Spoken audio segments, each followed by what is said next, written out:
Tokusan one day came down to the dining room carrying his bowls.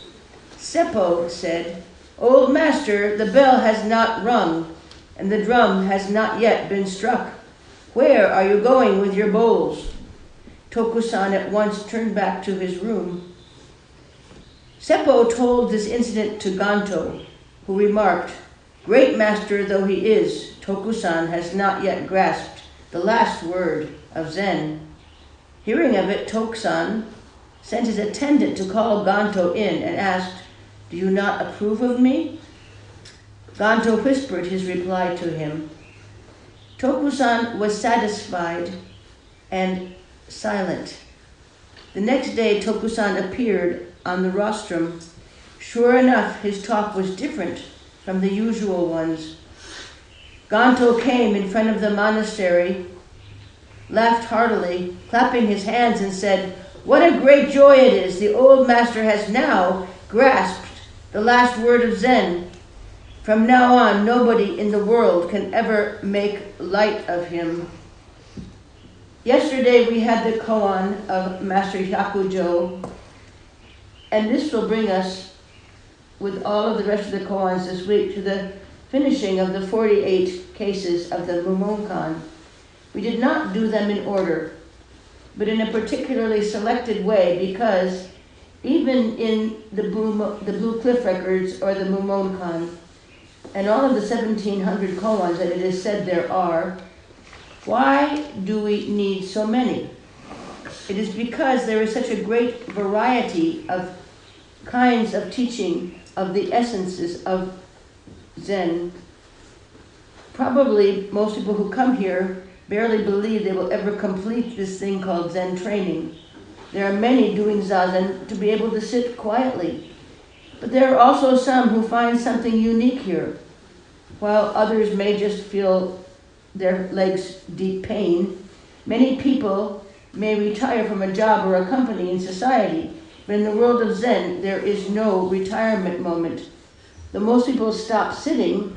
This is because their daily life has no incorporation of those things that they learn on the cushion. It's not brought into their daily life. The ancients' wisdom is not something which has fueled their practice deeply or affects their daily life. And just sitting then gets boring, as if what we are doing has no use or meaning. So what is the true fulfillment of a person? The Buddha taught that we all have Buddha nature, but what does that mean?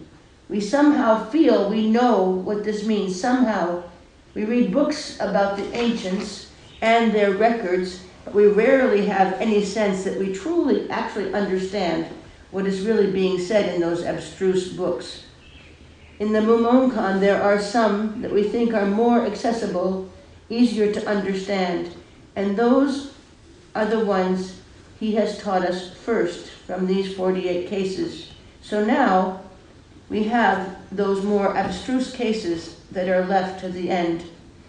In this koan about Master Tokusan, what are we being asked to cultivate?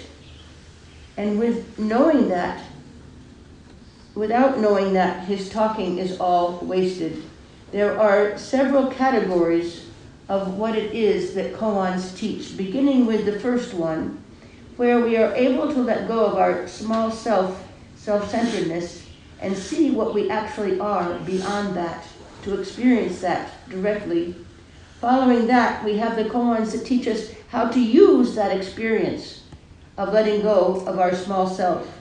And then, following that, we have the koans that teach us the subtle speak, which comes with the wisdom we learn from going beyond our small self. We then have the koans that are the most difficult to approach, inapproachable wisdom.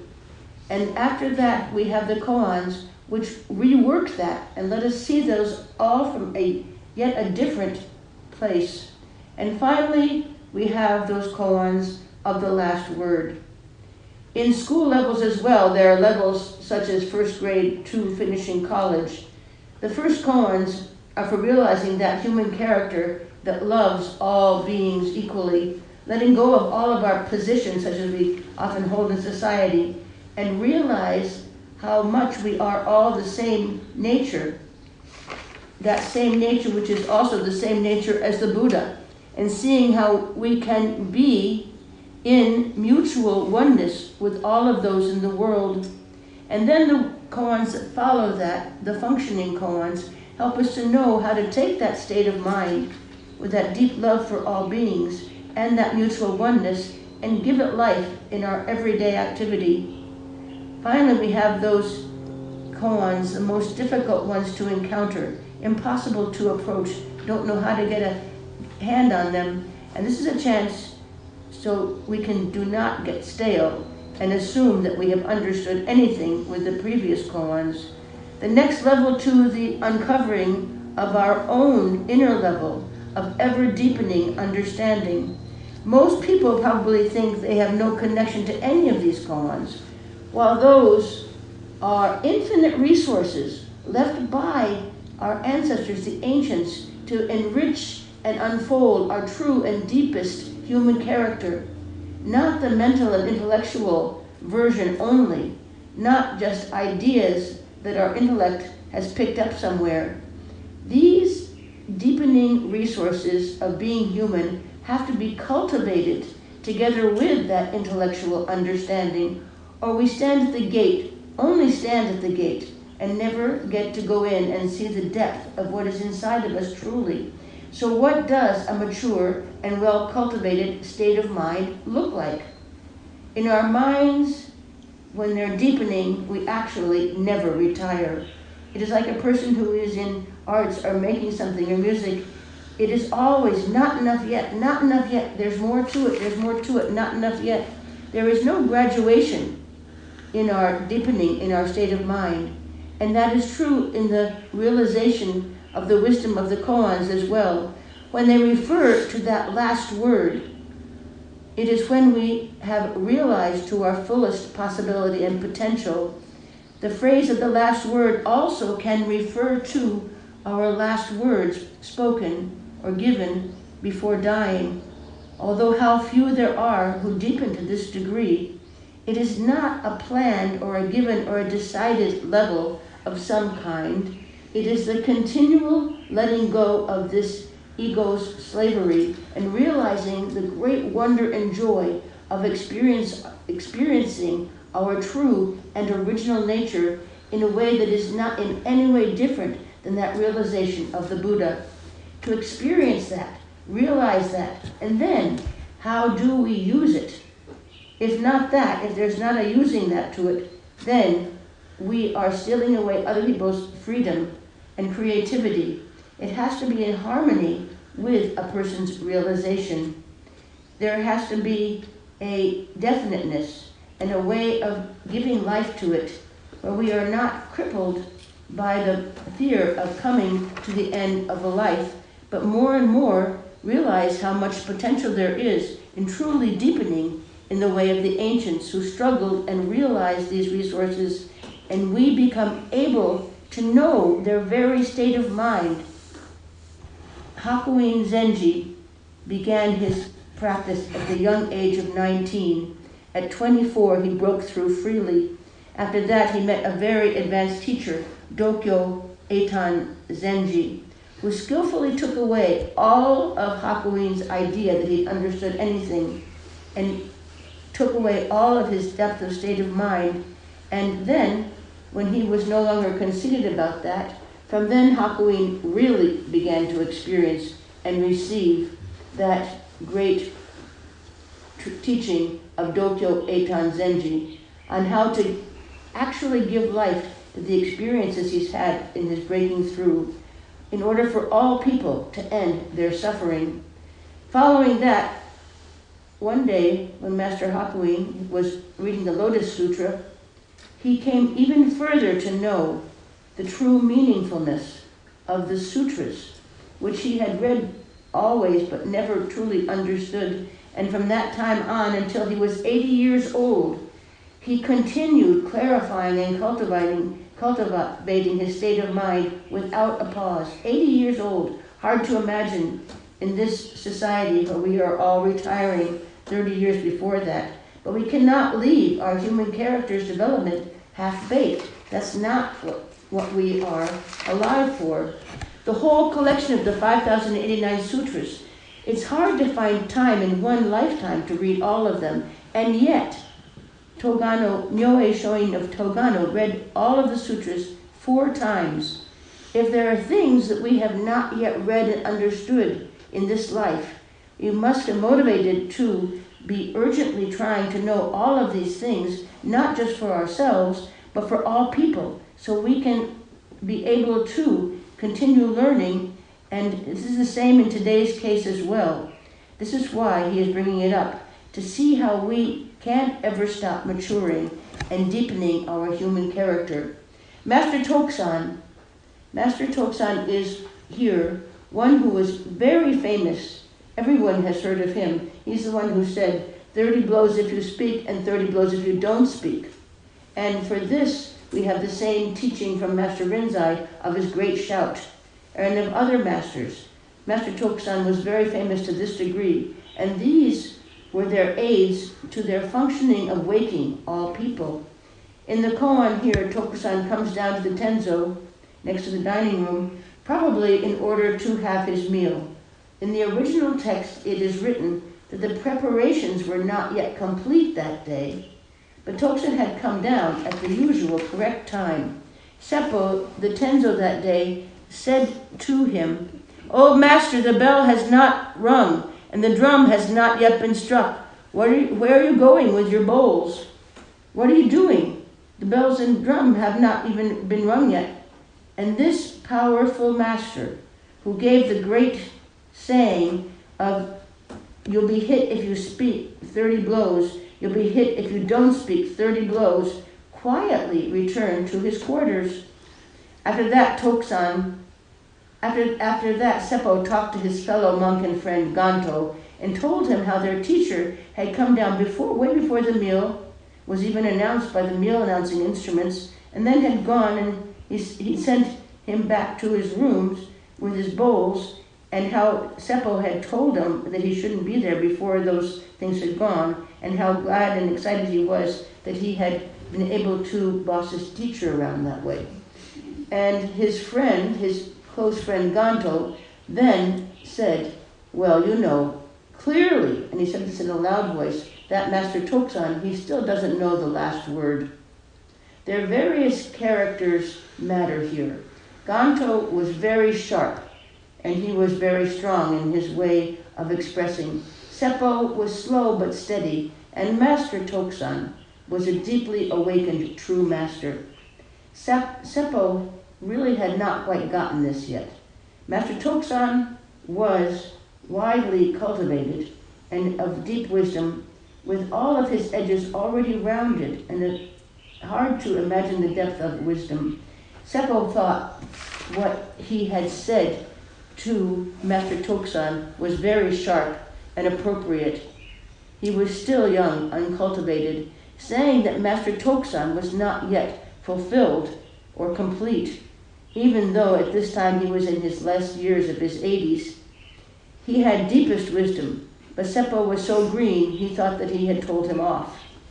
He thought and said to his friend Ganto, and Ganto then said in a loud voice in front of the whole assembly, "Well, it seems that Master Tokusan still did not know the last word then.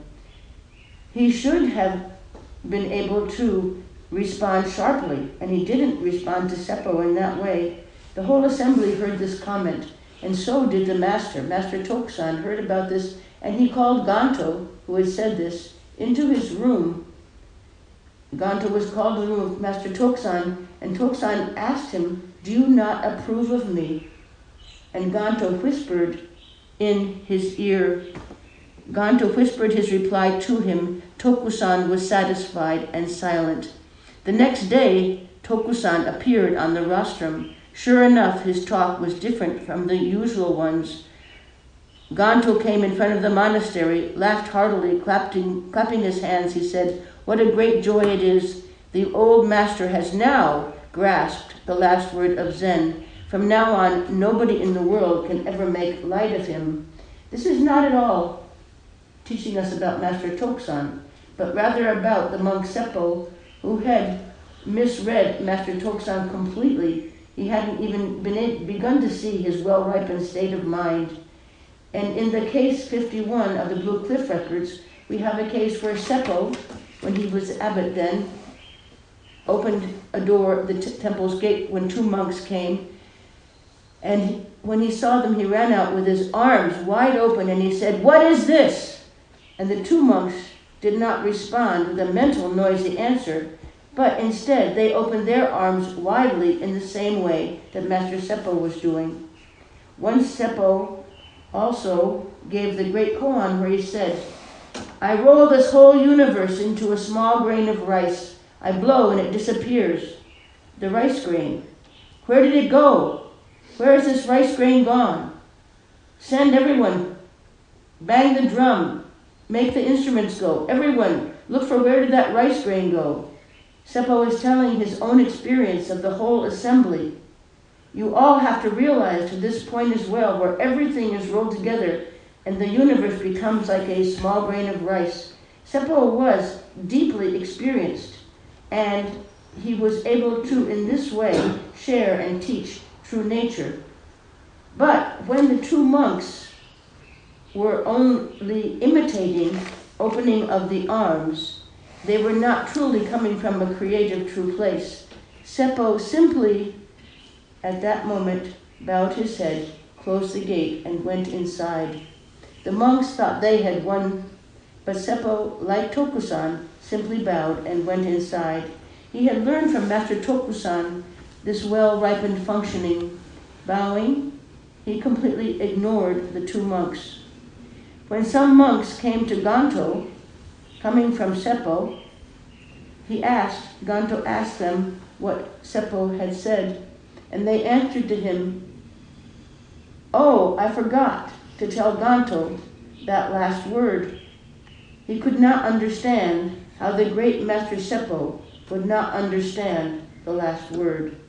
At the end of 90 days, these monks were so confused how this great Master Seppo could not understand the last word that on departing they asked Ganto, "What was that last word? What was that last word that you're saying that Seppo had not understood?" And at this time, Ganto gave the words, "Seppo and I trained in the same dojo. There is no difference whatsoever in what we have understood, the experience that we have had. But that last word, that is just this, just this." Of course, the understanding of these two could not possibly have any difference. It has to be that same as the understanding of the Buddha. But the functioning, that energetic functioning that comes forth from that deep understanding is unique and individual to each and every person. We are not being used by society. We use every opportunity to polish ourselves and continue our deepening in each moment down to our very last breath. Hakuin heard when he was younger that Master Ganto had died at the hand of ruffians and was murdered. That great Ganto just gave a moan and he died. Hakuin was flabbergasted. That great Master Ganto, how could that be that such a great master could be killed at the hand of ruffians and die in that way? A deeply awakened person, then for what? If he could die like that. Hakuin was so discouraged and so desperate having heard that he almost gave up his training completely. And then on one day in a springtime when they were airing the books of the sutras, he randomly picked out a book to see how he could decide what was next for his life. And the book that he picked up was a book of Piercing Beyond the Barrier, where he read the words of Jimyo, "Great efforts without fail bring great light." This was at the young age of 24, and at this moment he was reinvigorated to complete his deepening training, deepening awakening, and still Dokyo Eitan Zenji pulled that all out from under him. And because of Dokyo Eitan Zenji's great work with Master Hakuin, he became that celebrated master of Zen, where there was only one like him in 500 years. And all of the Zen in Japan that is taught today, in all of the 24 monasteries still alive in Japan today, are learning from the Hakuin Zen line. If we do not realize this immovable state of mind, the Dharma will not stay alive.